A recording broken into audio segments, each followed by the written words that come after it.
We are counting down to Tuesday's primaries here in California with the very tight governor's race in the spotlight. Republican Steve Hilton is appealing to voters throughout the state with his promises to reduce taxes for workers and cut back on bureaucracy for businesses. The latest Public Policy Institute of California poll shows him running essentially neck and neck, statistical tie, with Democrat Javier Becerra. A reminder, the top two vote getters advance to the general election regardless of party. And you see in third place there is Tom Steyer, who spent over $200 million on this race. Joining me now live in studio is Republican candidate for California governor, Steve Hilton. Great to see you. We've invited all the leading candidates here. Great to have you here tonight. Fantastic to be here, Alex. Thank you. So, for a while, there was a fear among Democrats that there would be top two Republicans and that the Democrats would be locked out. Now, there's a chance that there could be top two Democrats and a Republican locked out. What do you think is most likely? How do you see the state of the race? Well, I think the starting point is that this state desperately needs change. You can see that in all the other polls, not talking about the race, but just asking Californians, do they think the state's going in the right direction or the wrong direction? Clear majority saying, wrong direction, we need change. That's why it's so concerning that there may be a possibility of two Democrats. I don't think it's likely. I think the most likely scenario, looking at the polls across the board, is myself and Javier Becerra.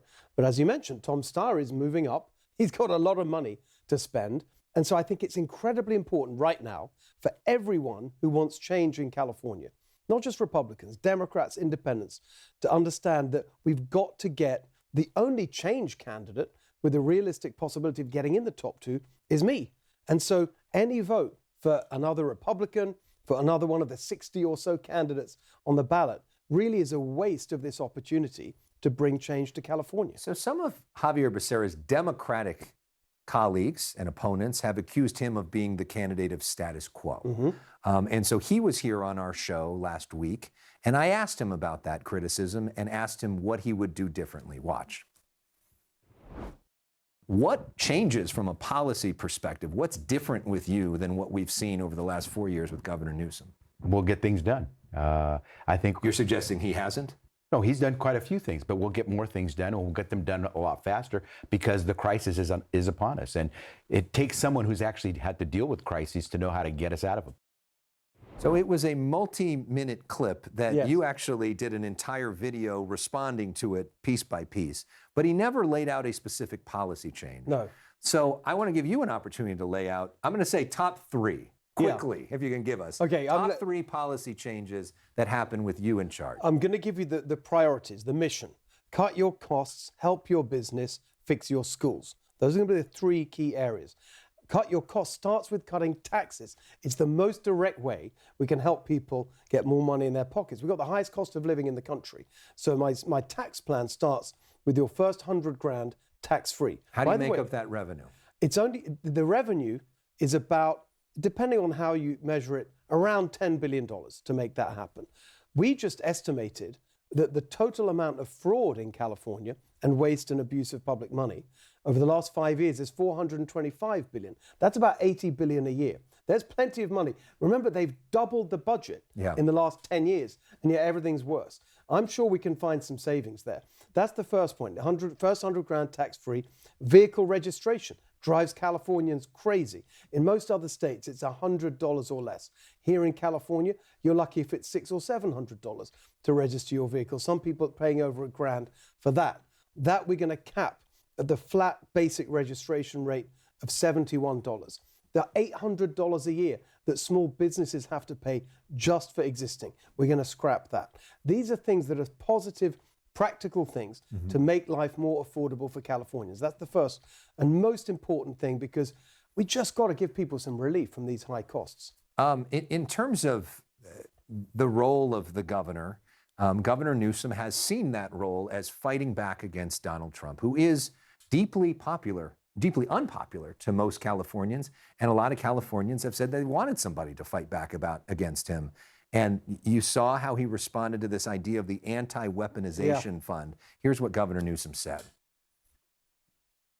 One thing that I think we're going to try to do with your support is tax 100%. Anyone from California that receives any of those funds we want to tax 100% of those proceeds. And that's an action the state of California can take. It's an action we look forward to taking. What do you think of that proposal? And do you think that this anti-weaponization fund is a good thing?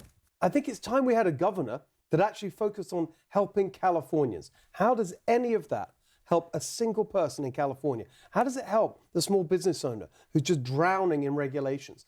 How does it happen to family try and make it through the month when you've got gas prices $2 higher than the rest of the country? He's doing nothing to help Californians because the only thing Gavin Newsom's interested right now is running for president, and that's why his entire focus is picking fights with President Trump. We've got to focus on turning things around in this state. But you know that there are Californians who are open to the idea of let's make some changes. Maybe let's take that tax cut. Let's lower the vehicle registration fee. But they're also very focused on the fact that they don't like President Trump. And they're worried that you will not fight back against him when it comes to fighting for California. So is there an example of something where you would, where you think that he's maybe doing the wrong thing and you want to push back on it on behalf of the people of the state? I certainly would. My job is to get the best possible results for Californians. Now, as it happens right now, I think the things that the Trump administration is mostly focused on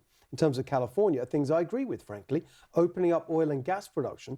So that's a big part of how we reduce gas prices. Managing our forests better so we can reduce wildfires. Actually, the vice president trying to find fraud in the Medi-Cal budget in California.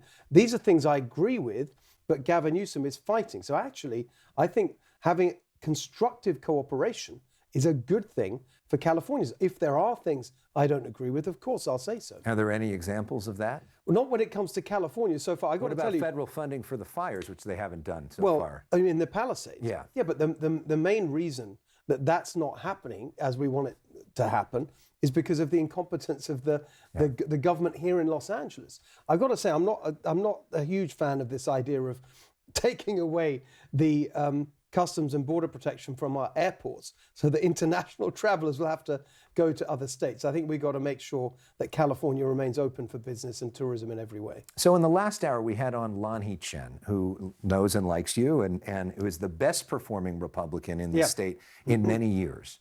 He lost by 9 points. He didn't lose by 25 or 30 points. He lost by 9 points.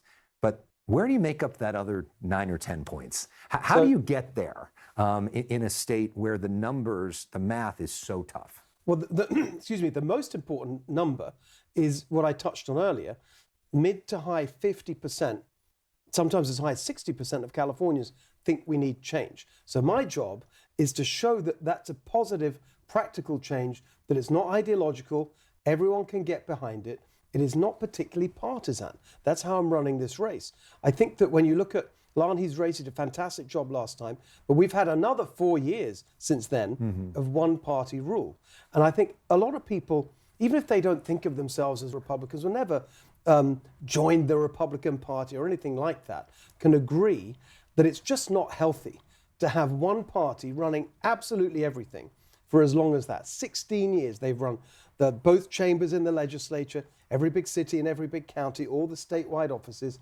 I think it's time not just for change, just for some balance. The Democrats are probably still going to run the state legislature when I'm governor. We're going to have to work together to make things happen. I think that people are not, across the country in the world, don't quite realize how frustrated Californians are with what's going on. I think this year is going to surprise a lot of people.